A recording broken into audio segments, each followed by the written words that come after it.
CB Mary stream চ্যানেলে আমি তোমাদেরকে ওয়েলকাম জানাচ্ছি। আজকে আমি ম্যাকআউট ইউনিভার্সিটির বিসিএ কোর্স নিয়ে আলোচনা করতে চাই এবং এটা ফার্স্ট সেমেস্টার নিয়ে আমরা আলোচনা করছি। মানে এবছর 2025 সালে যারা তোমরা হায়ার সেকেন্ডারি পাস করেছো এবং যারা বিসিএতে ফার্স্ট সেমেস্টারে অ্যাডমিশান নিয়েছো 2025 সালে, এখন তোমরা কিন্তু একটা নতুন ফরম্যাটে পড়বে, কেননা এখন আমাদের সিলেবাস 4 বছরের হয়ে গেছে।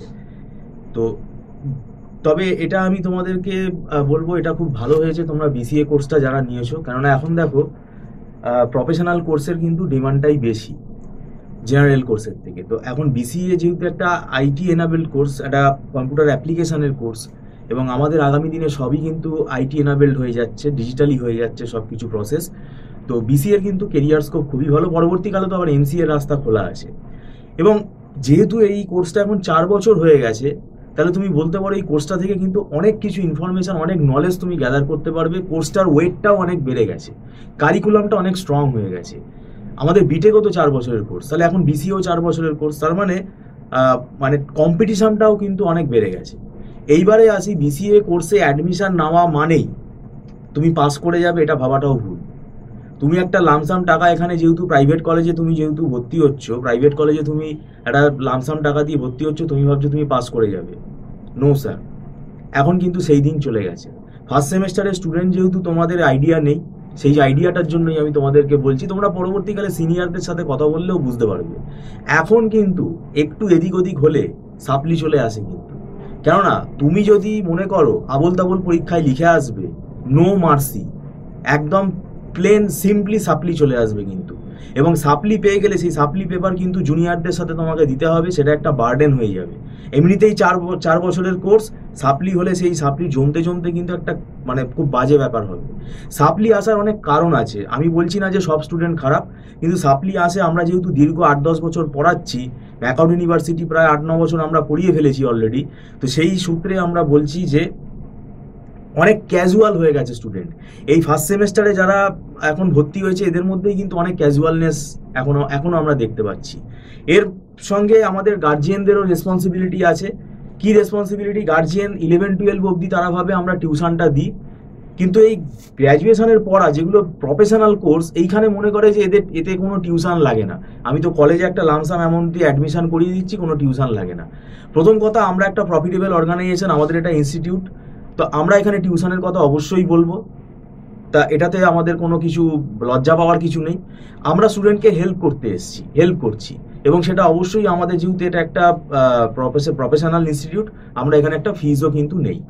আর এখানে ব্যাপারটা হচ্ছে কি, আমাদের এখানে যে পড়াই আমরা দীর্ঘদিন ম্যাকআউট ইউনিভার্সিটি পড়িয়ে আমাদের ব্যাপারটা রপ্ত হয়ে গেছে।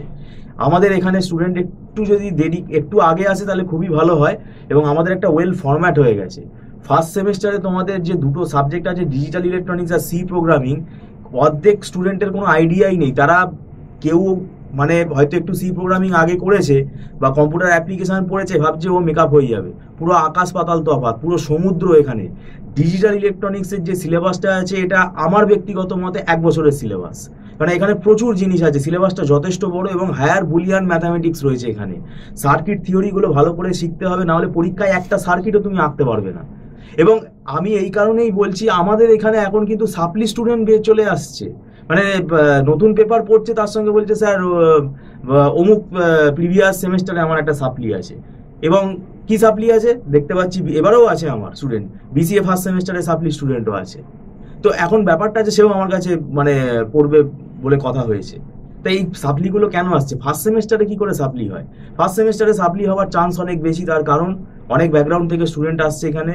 তো আইটি ব্যাকগ্রাউন্ড যদি প্রপারলি না থাকে, সাবজেক্টটা নতুন তাদের কাছে, তারা মনে করে যে মুখস্থ করে লিখে আসলেই হয়ে যাবে। আর একটা ভুল ধারণা থাকে, প্রাইভেট কলেজে যেহেতু আমি পড়ছি, আমাকে কলেজ পাস করিয়ে দেবে। এটা তো ইউনিভার্সিটির এক্সাম, ইউনিভার্সিটিতে এখানে খাতা দেখা হবে। এখানে খাতা দেখা হবে মানে কি, এখন খাতা যেভাবে দেখা হচ্ছে, অ্যাকুরেটলি অ্যান্সার যদি তুমি না লেখো, উল্টোপাল্টা যদি লিখে আসো, তাহলে নিঘাত সাপ্লি।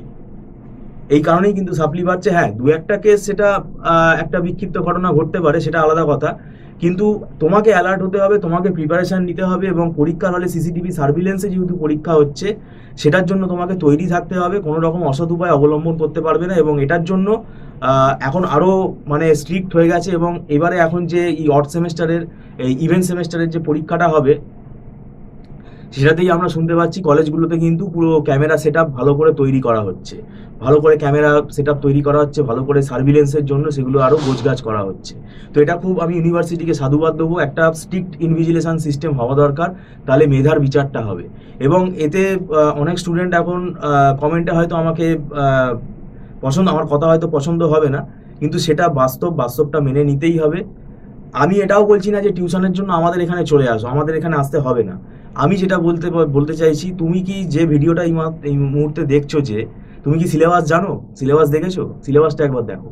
সিলেবাস দেখলেই তোমাদের আইডিয়া হয়ে যাবে যে কতটা বড় সিলেবাস। এবং সি প্রোগ্রামিং এই ফার্স্ট সেমেস্টারে যারা গাফিলতি করে তারা কোনো ল্যাঙ্গুয়েজ, মানে ব্যাপারটা আমরা পড়াতে গিয়ে দেখেছি, বিসিএ পাস করে গেছে, যে সবই জানে অথচ কিছু জানে না। সে জাভা জানে, C++ জানে, পাইথন জানে, অমুক জানে, তমুক জানে, অথচ কিছুই জানে না। এটা হচ্ছে কেন? এটা হওয়ার কারণ হচ্ছে যেটা মাদার ল্যাঙ্গুয়েজ সি প্রোগ্রামিংয়ে গাফিলতি। এবং এখন এমএনসি কোম্পানিতে ইন্টারভিউ দিতে গেলে কিন্তু জাভাস্ক্রিপ্টের ওপর, এমএনসি না যে কোনো কোম্পানি থেকে ইন্টারভিউ দিতে গেলে কিন্তু জাভাস্ক্রিপ্টের ওপর কোয়েশ্চেন করছে, জাভাস্ক্রিপ্টের ওপর কিন্তু কোড লিখতে দিচ্ছে। এই জাভাস্ক্রিপ্ট কিন্তু বুঝতে গেলে ভালো করে কিন্তু আগে সি প্রোগ্রামিং শিখতে হবে, এবং পাইথনের ক্ষেত্রেও তাই।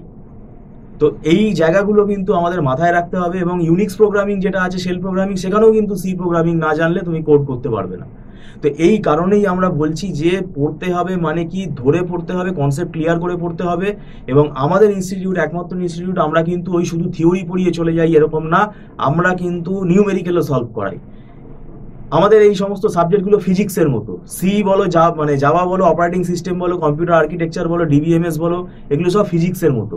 ফিজিক্সে যেমন শুধু তুমি থিওরি পড়ে গেলে তোমার নাম্বার কমে যাবে, অঙ্কগুলো তুমি যদি না করে আসো, এখানেও কিন্তু আমাদের নিউমেরিক্যাল কোয়েশ্চেন আছে, নিউমেরিক্যালগুলো তুমি যদি অ্যাটেন্ড না করো তোমার নাম্বার কমে যাবে, এবং আমরা এখানে নিউমেরিক্যালগুলো সলভ করাই। তো যাই হোক, গাইডেন্স যেটা দেওয়ার সেটা আমি দিয়ে দিলাম। আমি বলবো আমাদের এখানে জুন মাস থেকে আমাদের ক্লাস স্টার্ট করে দিচ্ছি। যদি তোমরা মনে করো টিউশন নিতে আগ্রহী, তাহলে তোমরা অনলাইনে টিউশনের জন্য আগ্রহী থাকলে ফোন করতে পারো। আমাদের এখানে মানে অনলাইনে ক্লাস হয়, এবং মান্থলি ফিস সিস্টেমে ক্লাস হয়, এক নমিনাল ফিস রেট আছে মান্থলি সিস্টেমে, এবং সেটা অ্যাডভান্স পেমেন্ট করে ক্লাস করতে হয়, এবং সেটা নট রিফান্ডেবল। প্রতি মাসে সেটা অ্যাডভান্স পেমেন্ট করেই ক্লাস করতে হয়। আর এটার জন্য তোমরা যারা রিমোট এরিয়াতে থাকো তোমাদের সুবিধা হবে। আর ছোট ছোট ব্যাচে ক্লাস হয়, তাই এখানে কি হয়, স্টুডেন্ট সরাসরি আমাদের সাথে কথা বলতে পারে, ইনস্ট্যান্ট ডাউট ক্লিয়ার করে নিতে পারে। এবং ফ্রি টাইমে আমরা আমাদের সাথে হোয়াটসঅ্যাপেও তারা টাচে থাকে, এমন না যে আমরা একেবারে কথাই বলবো না, তা না। হোয়াটসঅ্যাপেও কিন্তু নানান রকম ইস্যু হলে আমরা সেটা কিন্তু সলভ করার চেষ্টা করি, তাদেরকে গাইড করার চেষ্টা করি। আর রেকর্ডিংয়েরও ফেসিলিটি আছে, সেটা টার্মস অ্যান্ড কন্ডিশনস আছে। তো যাই হোক, আমি বলবো ফার্স্ট সেমেস্টার তোমরা পড়া শুরু করে দাও, কেননা সময় কিন্তু হাতে বেশি নেই। আমি আবারও বলছি, এই ডিজিটাল ইলেকট্রনিক্স আর সি প্রোগ্রামিংয়ের সিলেবাস 1 বছরের সিলেবাস আমার ব্যক্তিগত মতে, কে কি মনে করবে সেটা তার ব্যক্তিগত ব্যাপার। তো সেইভাবে তৈরি হতে গেলে সময় দিয়ে পড়তে হবে। এটা খুব আইডিয়াল টাইম, এই জুন মাস থেকে যদি পড়া শুরু করে দাও দেখবে সিলেবাসটা খুব স্মুথলি এগোবে। তো যাই হোক, ভিডিওটা সম্পূর্ণ দেখার জন্য তোমাদেরকে আমি ধন্যবাদ জানাচ্ছি। Thank you so much.